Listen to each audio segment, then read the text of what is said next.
Today, we're adding lower thirds the perfect way to show names, titles, or extra info while keeping your video looking clean and professional. First, open your project and head over to the Text tab on the left. Scroll down until you find the lower thirds section. You'll see several styles to choose from: animated, minimal, modern, and more. Pick one that fits your vibe and drag it onto the timeline right above your video clip.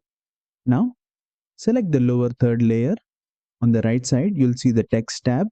This is where you can customize everything.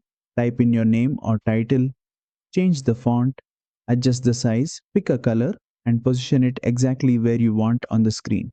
Once you have everything in place, preview the video to see how it looks. That's it. With just a few clicks, you've added a polished lower third to your video. If you found this helpful, don't forget to like, share, and subscribe for more quick Clipchamp tutorials.